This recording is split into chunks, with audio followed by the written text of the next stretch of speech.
Hi all, welcome to the interview questions front end every day. So this will be a recap of what the questions we saw from 3rd October to 9th October. It is the third recap we are seeing in this series of interview questions, and the questions will be more related to TypeScript. So these are the questions we will be seeing in this recap. Okay, so let's proceed with the questions. Hi, all. Start with. So, what is TypeScript and can it exist without JavaScript?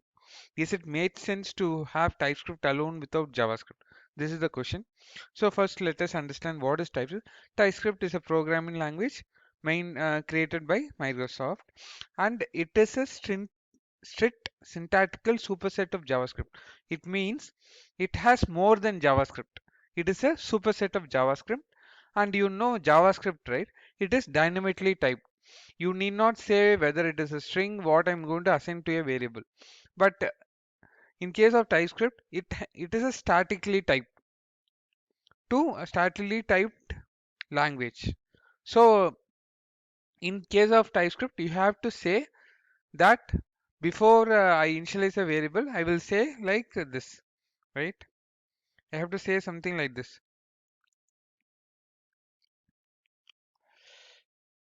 You have to say let a and I'm going to assign a string variable to this. Okay. So this typing is required in case of TypeScript. This was not required for JavaScript, but in case of TypeScript, it is required. So it is a optional static typed typing. It provides an optional static typing to the language. Why optional? It means even without this typing, you can transpile to JavaScript. And other thing is, it is not required in certain cases. Maybe in this case, it is not required, but it is required if you don't give a value to this. Okay, you can say, see, there is a error to it, right? You can see a error. So in this case, to prevent this error, you have to say it is what I'm going to initialize.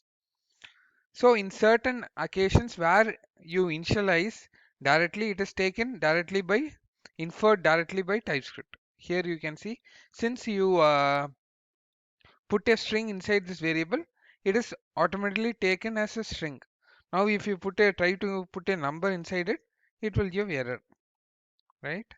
But this is not the case with JavaScript. It is dynamically typed. You can put any variable you want and it will take that data type. Okay, you understand? Optional static typing is even if the error exists, you can still transpile to JavaScript.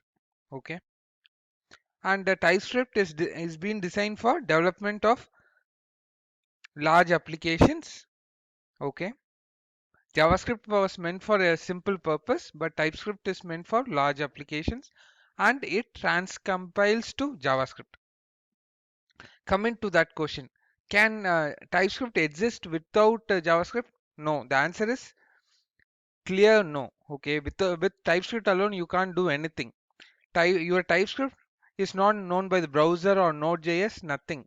Okay, it has to be converted to JavaScript to be known by browser or your Node.js. Okay, so the TypeScript gets transpiled to JavaScript.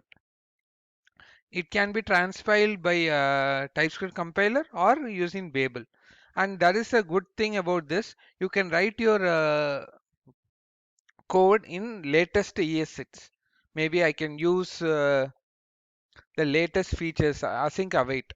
And if I want to run the same thing in IE, which does not support the latest ES, what you can do, you have a configuration in your TypeScript configuration tsconfig.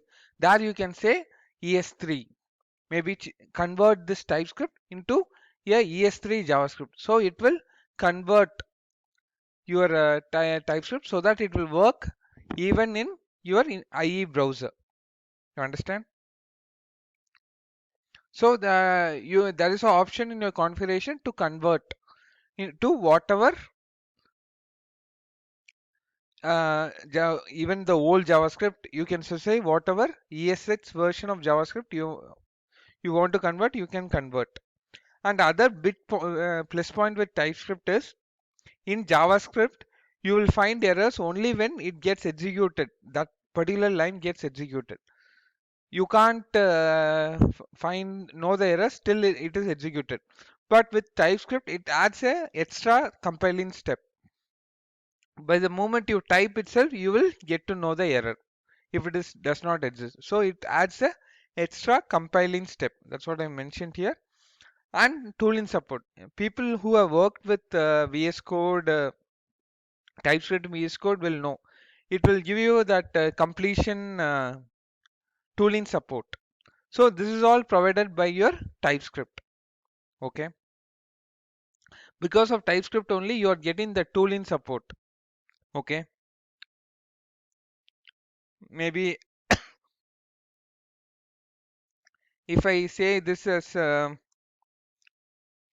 if I just say this gg as an array, you can see gg dot will give you all the options of TypeScript array. This is because by the tooling support. Since I have told gg is array, the VS Code, the TypeScript via VS Code is able to give the support, the completion support. Another thing you need to understand is even if there are errors in your TypeScript code, it will get converted to JavaScript till you make that flag in tsconfig as false. Okay. Now you will I will compile this code.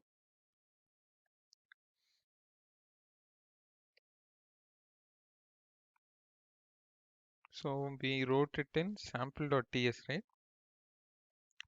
So this has an error right now. Now let me transpile it using TypeScript compiler sample.ts.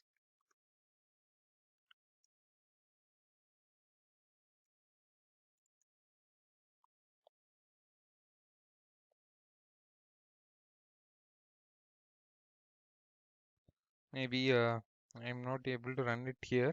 Let me open the command. Now let's execute it. tsc build.ts. Now you see it is getting transpiled here. Okay. Okay. It found a error, right? It is able to find a error that 100 is not assignable to string, but still it compiles to JavaScript. You understand? So even if there is a error in TypeScript, it gets compiled to JavaScript till you have to disable a TypeScript configuration. If you disable that, if you enable that, you can say that if there is error, don't transpile. That you can do. But by default, it will compile to JavaScript even if there is errors. Okay. So this is what I wanted to understand. So always understand learning TypeScript alone will not help because TypeScript alone will not be executed anywhere in browser or Node.js. It has to be converted to JavaScript to be executed. So TypeScript is only for developer to make your development easier and faster. And TypeScript by if you see the code, it will be similar to your Java code. So it will be helpful for the people who come from native languages. Okay, but it is only for development. This cannot be taken directly to production. So how to ignore TS errors for a file or a single line? How can we do this? Okay. The answer is very simple. You have to use for a file, you have to use entire file. You have to add at ts no check at the top of the file or for a separate line at ts ignore for before that line. Okay, this will be very useful in cases where you cannot This should not be used mostly, but there will be certain cases in your project where you can't resolve that TS error. In those cases, you can use them at TS ignore, at TS no check. Okay, and using TS ignore will make the TypeScript to ignore the TypeScript check for that line. So try to use this very sparingly. Okay, it is said to be a bad practice to use TS ignore, but it can be used in places where you are not unable to resolve them. Okay, and the same with TS no check. Maybe for maybe debugging or testing. Maybe this is preventing the testing of some other file. You can use TS no check, but just for testing purpose. Okay, it should not be used. Maybe only for debugging. You can use this at TS no check, but it is good to know. Maybe we will see it in code. Maybe I have this AA100, and if I put since it is a string, if I try to put a string there, it will throw error to me, right? It is throwing error that a number cannot be assigned to string, right? So we can ignore this error by saying at ts ignore, right? Other thing, maybe at maybe I will create many errors. Okay, maybe I will assign true here. Yeah, I will assign maybe a number, another number. Now we have so many errors. Just for debugging, this is preventing the testing of some other file. You can just add. So no need to add ts ignore in all the places. You add ts no check just in the top. It should be the first line. Okay, just add this. It will disable the ts check in this complete file. Okay, hope this is clear for you. Question in TypeScript. So it is a simple question. You know what is the interface. So what is meant by interface in TypeScript? To the interface, do we have something called interface in JavaScript? That's the question now. So interface, you know, it is a structure which acts as a contract. Once you implement the interface, you need to implement all the methods, properties which is set in the interface. So it gives a basic contract. Okay, let me see show you interface in JavaScript. So this is the interface, right? Sorry. So this is the interface, right? So I am created an interface ABC, which has two two variables. Okay, and you can also have objects, whatever you want. You can have it here. It can also be a function. Okay, okay. It can have a function. It may have it may also have another object. Okay, so you can also make it optional if you want by adding a question mark here. That is also possible. Okay, now if I'm creating an object of this type ABC, for that I have to put colon ABC. It means it should have A, B and C. It should have only B because other two are optional. So this is mandatory, but without this it will throw error. You see, it will throw error. Okay, because B is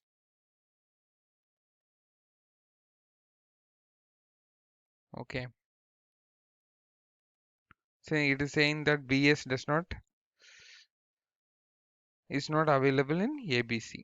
Okay, so this is it, and you can also implement create a class which implements this interface. In that case, it should have A, B, and C. If you don't, if you make this as not a optional, it will throw here saying that C is missing. So you can actually make it create the automatic code like this also.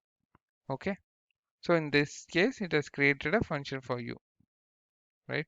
It has not created a function, it has just created a variable. You can actually define it. Can be a function just as a empty function.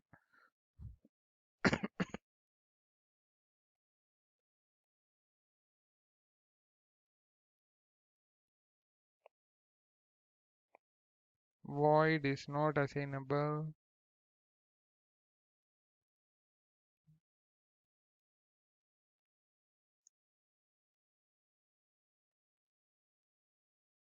So this means this return void. So I have to make sure this function returns a void. That's what the error we were getting.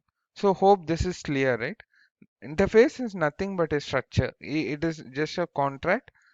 When we when we use the interface, you have to make sure all the properties or methods you have mentioned are defined in your class or object. Okay. Other coming to the other point, whether this interface is available in JavaScript, whether you have something like an interface data type in JavaScript. No, it is not there. It is available only in TypeScript. You have to understand. I will show you. Okay, let me I have just gone to that path. If I do sample compile it to a JS file, you can see that the interface will be gone. So it is just for development. You have to understand interface. We don't have a similar thing in JavaScript. It is just for development. We have a error here. Okay. So once I compile to JS, maybe we will see it in JS whether that interface is there or not. Now the sample.js should be available here. So you check in the JS file, you will have nothing like an interface. So that the interface data type is only available in TS, so that it is only for a developer, so that you can actually define a contract for your class or object. Hi all. Is TypeScript single-threaded or multi-threaded? Is Angular single-threaded or multi-threaded? Is React single-threaded or multi-threaded? Vue single-threaded or multi-threaded? So you see, all these are built over JavaScript. Angular, React, Vue are all frameworks written over JavaScript. The core is always JavaScript. It is just written using JavaScript, right? So nothing changes here. Okay, even TypeScript, if you take it is just a superset of JavaScript built over JavaScript to make development of JavaScript easier. Okay, now in all these cases, may not restricted to only these cases. Maybe maybe I know only three frameworks which is written in Java. So many frameworks are evolving in JavaScript. So all the frameworks written over JavaScript or which are going to come frameworks which are going to come over JavaScript written using JavaScript.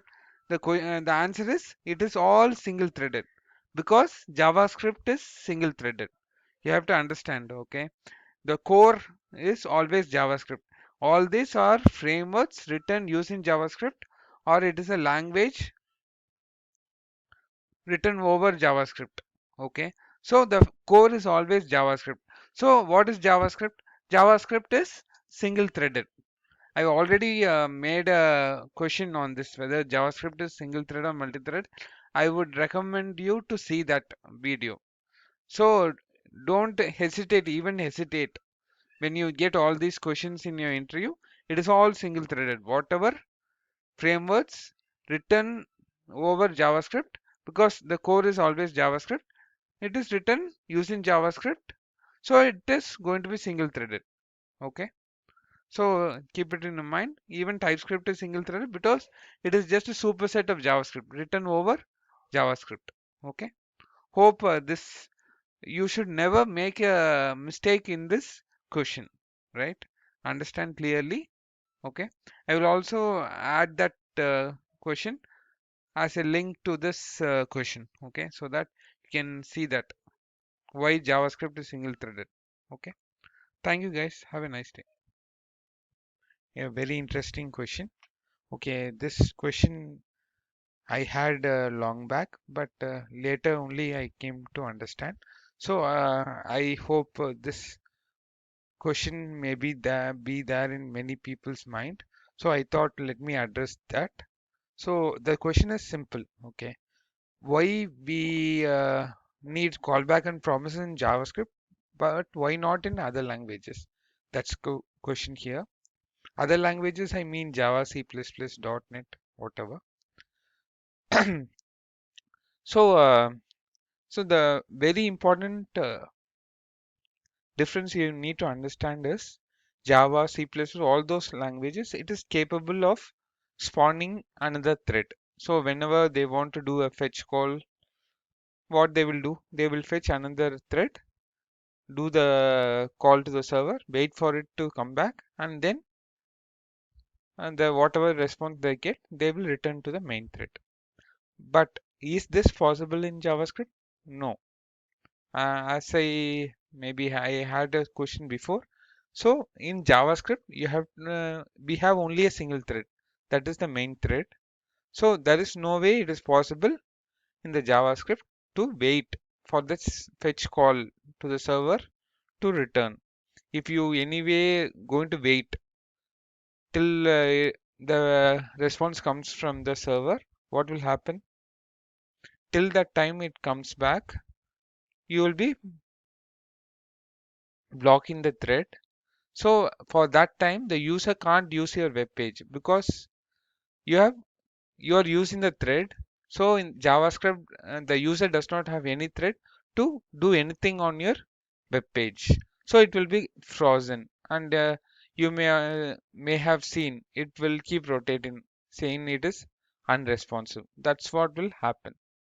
So to avoid all these scenarios in JavaScript, we should never block the thread. And for all these activities, like which you don't know when it will return back, maybe like a fetch call to the server or set timeout, what you have to do? You have to move to the asynchronous way of handling. Asynchronous, I mean for activities for which you don't know when it will return back. For all these activities, you either need to move to callback or promise or observables. So callback first came, then more advanced is promise and more advanced is observables. Okay. Okay. Hope you are able to understand. Okay. Why it is very vital to in JavaScript. It is because the single threaded nature of JavaScript. Okay. Let me also try to make you understand with a simple example. Here I have set timeout and whatever I have put marked in yellow is a callback and I have given 3000 milliseconds of I want to print this hello after 3000 milliseconds. Just think for a second. Is this possible without imagine I don't have callback or promises.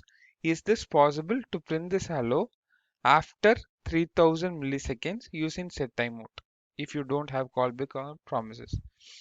Only way you can do it is make a set timeout call, wait for it to return back, right? But wait for it to return back, you will be blocking the thread, right? And then you will print hello, right? That's what we can do. So you will end up blocking the thread. So only we have to opt for callback or promises. So now let's understand the same thing with callbacks. Okay. Now we will understand how it actually happens. So in case of all this asynchronous handling, what we will do, whatever task we want to do afterwards, once the set timeout completes or fetch completes, we will wrap it in a function and give it to the asynchronous task itself. Right now, set timeout is a asynchronous function, and set timeout is not a JavaScript function. It is a browser API function. It is different for different browser vendors. So we wrap that the console.hello what we want to print in a function and give it to set timeout. The browser API what it will do once the it will do its functionality. Once the 3000 millisecond gets elapsed, what it can't execute that JavaScript function. Okay, it has to give it to the JavaScript engine to execute. So once the 3000 millisecond gets elapsed, it will take that function what we have given to it and put it into the JavaScript queue. Okay, and the JavaScript engine will take from the queue to the call stack. When the call stack is empty, that it means that it does not have any other synchronous task to complete. It will take one by one from the queue and execute in the call stack. Okay, so this is how it happens. This is how callback happens. So you can very well understand how we are able to do this without blocking the thread. We never block the thread in any point here. We just give whatever we want to do to the set timeout function, that is the browser API function itself. And once it has done the work, it will give that JavaScript function to the queue, and from the queue, the JavaScript function will be taken to the call stack and executed. The same thing works for promise also. In case of promise, what will happen is once the promise resolves, okay, sorry, it will put the JavaScript function, that is whatever we have put it inside promise.then, that function will be put into the queue, and in the similar way it will be taken from the queue and executed, taken from the queue and executed in the call stack. Okay, so hope you understood why it is very vital to use promise and callback in JavaScript, because without this we will be ending up with the user having a unresponsive screen. TypeScript is a transpiler or compiler? This is the question today. First, before understanding whether TypeScript is a transpiler compiler, let's first understand the difference between transpiler and compiler. What we call transpiler is which converts one programming language to another programming language. Okay, maybe C++ to C, which converts one source code to another source code, right? That's why it is called as source to source compiler or source to source translator. Okay, you understand? So which does not convert something to a machine readable code, but converts one language to another language. You understand? Maybe C++ to C, C++ to C, maybe.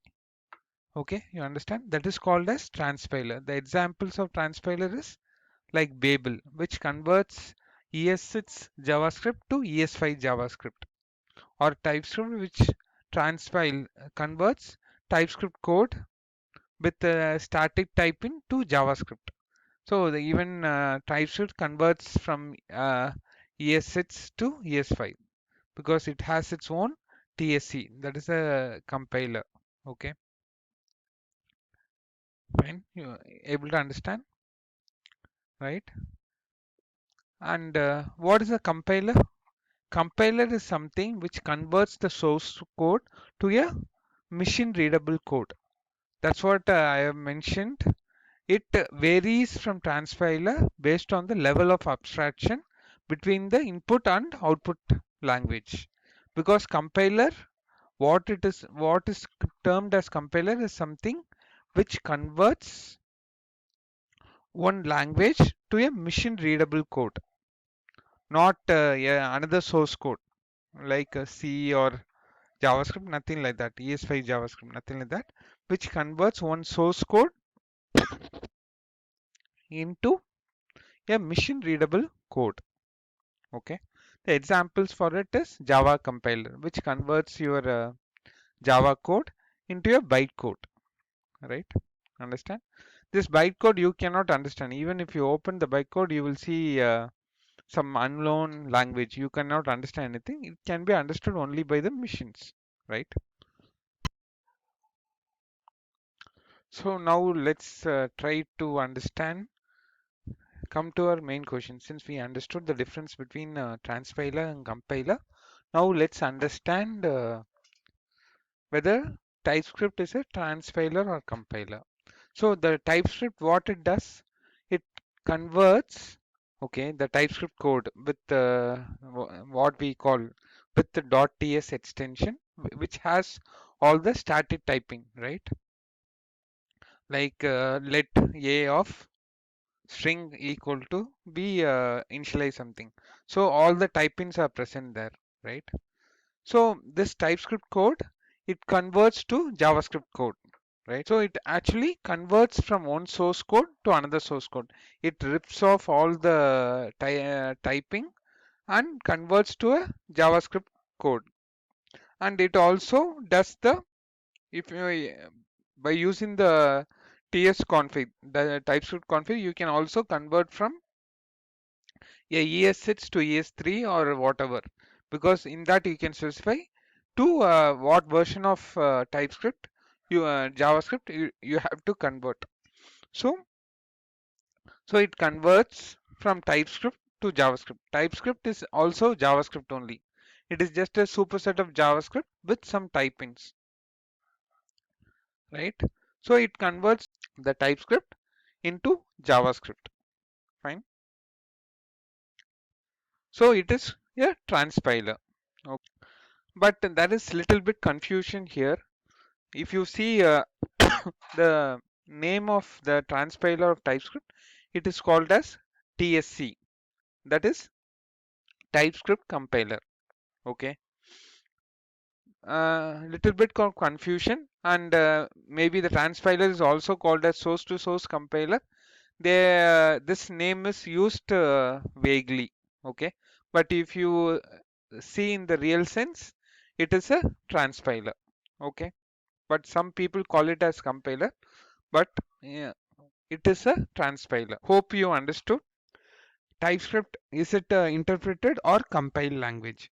So I just wanted to share with you this question because many would be in the thought that JavaScript is a interpreted language, that is it executes line by line.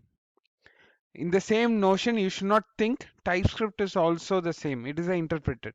That's why I thought I will share with you this question. TypeScript, is it a interpreted or compiled language? Okay. TypeScript, if you take, it is compiled. It is not interpreted as in the case of JavaScript. If you take JavaScript, right, you might have noticed whenever you do a error in any of your lines, right? Only when that line executes, maybe take a if loop which never is true. Those statements will never get executed, right? And only when it goes, it will execute. So, so it is a line by line execution. So there is many cases where you might miss this error. But if you take in the case of TypeScript, what happens is it compiles your entire TypeScript code into JavaScript. So it is adding a extra step to your coding, right? By means of adding an extra step, it is able to find the issues before it gets executed, before the JavaScript gets executed in the browser or in the node. So it finds the error in your code before this goes to the node or browser, because TypeScript actually compiles your code to JavaScript, right? So this compilation is called as source to source compilation, which is also called as translation. Don't confuse this with the previous question which we had. Okay, hope you understand, right? So by means of this, this extra step, the compilation step, TypeScript is able to help you with the errors before it goes to the execution in the node or browser. Okay, this is such a vital thing which happened due to just because of TypeScript. Okay, And other big benefit what we got out of TypeScript is the IDE support. With the help of IDE, TypeScript with the help of IDE, it is able to give you the errors by the reason once you type itself, you are able to see the errors. This this is possible because of TypeScript. With the help of IDE, it is able to compile as you code, not after you complete coding, but as you type itself, it is able to compile and show you the errors. Okay. By this way, it is comparable to Java, which transforms your Java code to compiles your code to bytecode, and bytecode gets executed. Here, in the case of TypeScript, it compiles the code to JavaScript, which gets executed in the browser or node. Hope this question is clear. This answer is clear for you. It is compiled. Okay. What type of compilation? It is source to source compilation. So it is also called as transpilation. Okay. It is transpiled. That's what we call it. So also just get out of this thing that if you get this question, never ever think for this. Okay. It is not interpreted in case of TypeScript. It is compiled. Okay.